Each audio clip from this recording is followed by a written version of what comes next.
welcome, guys, to another episode of Sports with Sunshine, powered by the Sports Lounge Media. I appreciate you guys for coming out, and I want to say a quick shout out to our sponsors, the Mogul brand, as well as the Diamond Collection, for powering the Sports Lounge Media. And of course, thank you to the Sports Lounge Media, the place to get your sports media on the internet, for powering Sports with Sunshine. Guys, we've got a lot to dive into tonight. As you know, usually on Mondays, we make sure to take care of our birds. Guys, welcome in the chat. Appreciate everyone for coming in. We got some new overlays to test out, some new things to do. So, hey, without further ado, let's go ahead and get right into it. Guys, as we know, off-season camp has been very competitive in terms of what the secondary looks like for the Philadelphia Eagles. And tonight, I think we need to answer a few of those questions, right, about what are the expectations of this defense for the Philadelphia Eagles coming into 2025. And in my opinion, it starts in the secondary, right? I think that, with the departure of C.J. Gardner-Johnson, obviously you lose a key leader there, and not to mention Darius Slay, who was invaluable to the teachings of Cooper DeJean and Cooper DeJean. And now, you replace those guys. Q is going to get some time out on the boundary. Cooper has been practicing on the inside. He's been practicing on the outside. He's been on the boundary as well as the slot guys. And safety is kind of up in the air right now. Obviously, Reed Blankenship is going to take on a role in the secondary that leads us to believe he's going to be a leader. But when you look at that other position where C.J. Gardner-Johnson was, it's kind of blank right now, right? You got Andrew Mukuba, Sidney Brown, kind of vying for that spot. And everything we've been told from camp is that Sidney Brown has been in a dogfight with Andrew Mukuba. And that's not a bad thing if you're an Eagles fan, guys. It tells us that Mukuba has been very competitive in camp, which is a good thing, because if not, Vic Fangio would not have given him those 1 reps that he's been giving him, right? I think that Andrew Mukuba really is going to shine for this Philadelphia Eagles team. I think he has a real opportunity to get starting snaps at that safety position, but don't count out Sidney Brown just yet. I think that Sidney Brown definitely needs to make a very hard push in training camp of the fall if he really wants to secure that spot, because if not, Andrew Mukuba is going to get those starting reps, because Vic Fangio has already shown us he will play who's ready to play at that position, judging by what he did after the bye week when Cooper DeJean was entered into the starting lineup. So as it goes for the Philadelphia Eagles secondary, safety is obviously a toss-up, but also the second boundary corner is a place where the Philadelphia Eagles kind of need, a little bit of clarity. Obviously, Q is going to play in that first boundary corner spot. He's going to be the number 1, and he's going to have a lot tested on him in this upcoming season. But what about the boundary corner, guys? We're not in nickel all the time. I understand that Vic Fangio run defenses are very nickel heavy, which, has Cooper in the slot. It had Slay out on the edge, and then it had Q at the 2. But with Slay gone, right, that's going to put Q at the 1. The 2 right now is kind of up for grabs, and then that nickel area is where we want to see Cooper DeJean. Although Vic Fangio has said that Cooper DeJean has been spending time at that second boundary spot as well as safety, which leads me to believe that Cooper DeJean is really picking up this Fangio offense, because Vic Fangio is not going to put a young guy like that in there and just kind of throw him unless he's prepared. So very big hats off to Cooper DeJean as he's really starting, I think, to get it down for Vic Fangio. But that still leads us to believe that when we are in base, who is going to be that second corner? Is it going to be Adoree Jackson? Will Kelee Ringo finally earn his place amongst the starting Georgia Dogs? There's so many questions in that second boundary corner spot, and we already have some CJ Gardner-Love from the Mogul podcast. I agree, CJ was that guy, and we've got some love for Kelee Ringo. Down South believes in Kelee Ringo, and I'm not going to lie, I do too. I think this is the year we finally see Kelee Ringo take that step, because by all accounts, he's been absolutely killing it at minicamp. So he's got to have a strong camp, and I think he can lock up that cornerback 2 spot, right? And outside of that, you still have Eli Ricks vying for snaps over there. Now, I don't necessarily believe that he is going to earn that starting spot. I really do think it's Kelee Ringo's to lose. It's still something to keep an eye on. And then obviously the slot corner is Cooper DeJean's spot, along with Mac McWilliams, who we drafted, who I think will get some reps there. And I do believe Adoree Jackson has also gotten reps in the slot. So guys, when it comes to the secondary, I think that there are a lot of question marks. We have a lot of expectations. A year ago, this was the #1 pass defense in football. It's really hard for us to say, well, how can you be better when you were already #1?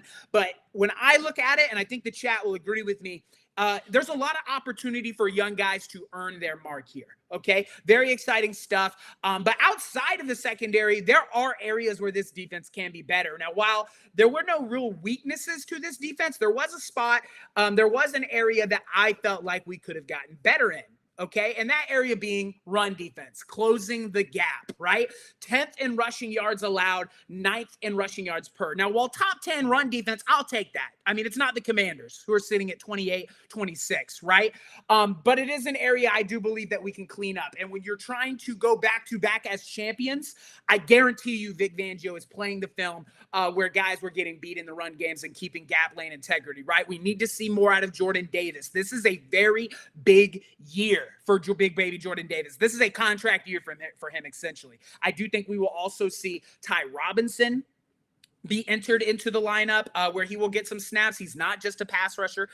While he was in college, he was very, very, very good at keeping his lane integrity and closing off gaps. Jalen Hunt is another guy that I look for to take a big step on this defensive line, but not even to mention the defensive line. Talk about the linebacking core. With Nick Kobe Dean out, the run defense, these guys are going to have to learn on the go, right? You got Smalton from Georgia and Trotter Jr. that are right now learning from our man Zach Bond, and they have some big shoes to fill. They have a really big fall camp coming up, right, where they need to kind of clean up their run defense. Now, in terms of tackling, the Eagles were one of the best tackling teams a year ago, but that can always be cleaned up. But when we look at the run defense, I think that in particular, I'm looking at improvements from Jordan Davis. I want Jordan Davis to remain the giant monster he is inside.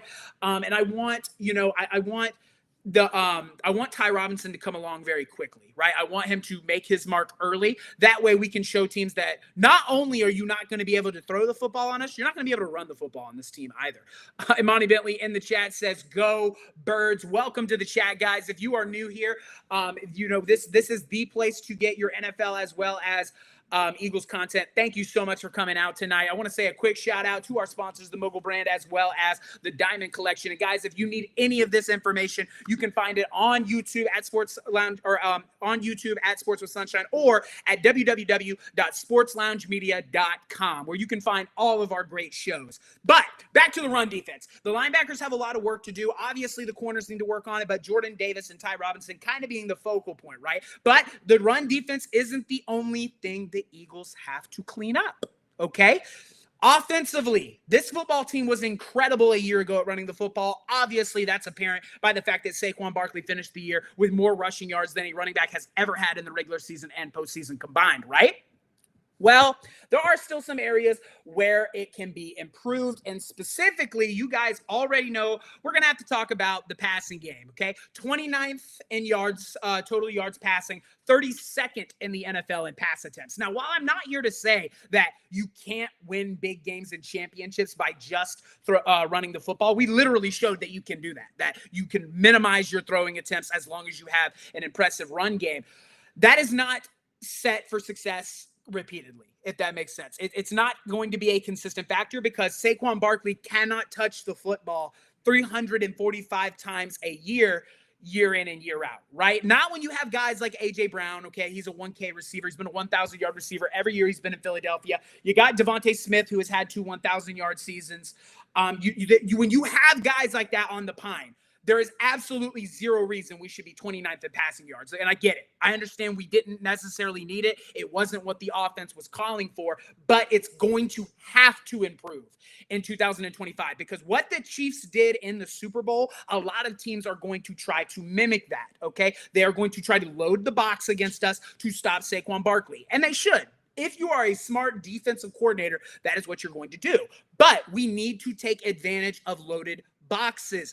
Get it to A.J. Brown, a guy we know can go for 6 anytime he touches the football through the air. Get it to Smitty, a guy that is a route running technician. You have Dallas Goedert coming back, one of your favorite targets if you're Jalen Hurts, and one of the most explosive tight ends in football when he's healthy, okay? We have a stable of young receivers that I believe are going to get their opportunity to shine. And I understand that A.J. Dillon and Will Shipley are coming in to alleviate Saquon Barkley's touch carry load, but we are still going to have to be better at throwing the football if we want to make another run at it because you have to continually evolve in the NFL. Excuse me. So all in all, guys, the end of the day, you have to use the best receiving tandem in the NFC and A.J. Brown and Devontae Smith. You have to use these young guys. You got to give Saquon a break. And while I still expect Saquon to be in that 15 to 1,600 range, I would love to see us in the middle of the pack when it comes to throwing the football, because 29th is not going to get it done year in and year out. Thank you guys so much for coming out tonight. Be sure to hit a like, subscribe, and comment your squads, or if you agree or disagree with me. If you watch the playback, like, comment, and subscribe. We got my man Philly all the way from California. What is happening, my man? Go Birds. Appreciate you for coming out tonight. Don't let Mike talk about Ringo like he's actually a believer, says Marshall. Marshall has been on the Ringo train for the entirety of the offseason. Listen, we just want to see Ringo do it. Okay, at the end of the day, nobody's saying Ringo doesn't have the ability. We're saying now he's going to get his opportunity, right? He's got to make good on it. He's got to make good on that opportunity and get after it. But back to the air game. Yeah, it's guys, there were many football games where we didn't need the passing attack. That I do not think that is going to be the case in 2025. I truly believe that NFL squads and defensive coordinators are going to bring stacked boxes to our games, specifically the Rams, specifically the Chiefs in week 2. The Tampa Bay Buccaneers have done an incredible job the last 3 seasons limiting our passing game. So those are going to be some areas we are going to have to clean up if we want to go back to back, because teams have to adapt and overcome in the NFL. It doesn't work like it used to, where you can just do one thing for a really long time. You got to adapt and overcome. And that's another point that I like to bring up, okay? And it's kind of a point that we're kind of going to end on here towards the end of the show. How do the Eagles, okay, the Philadelphia team that just hit the pinnacle of the sport, how do they deal with success? The pressure of success, guys, is sometimes even heavier than the weight of defeat, okay? At the end of the day, you did everything you needed to do to reach the pinnacle of the sport, right? You did. You had an incredible run game.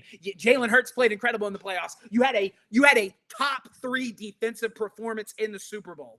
The question, what are you going to do next year? Because that was last year, guys.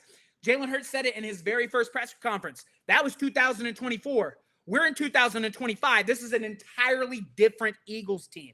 How are they going to respond to success?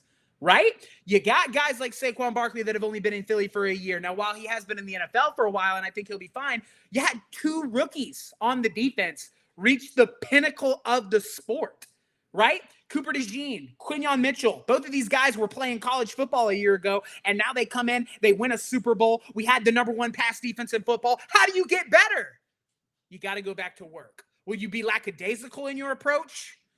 Or will you be intensely focused on trying to go back? These are questions that this Philadelphia Eagles team are going to have to answer, okay? We are going to have to see if this team, and I truly believe that this is a roster that is built to go back to the Super Bowl, is one of the 4 rosters, in my opinion, that's built to win a Super Bowl right now, with that being the Philadelphia Eagles, the Baltimore Ravens, the Kansas City Chiefs, and the Buffalo Bills. And the Lions are on a fringe, in my opinion, if they can stay healthy. But those are the 4 rosters right now that are assembled and ready to compete for Super Bowls. This Eagles team's window is open now.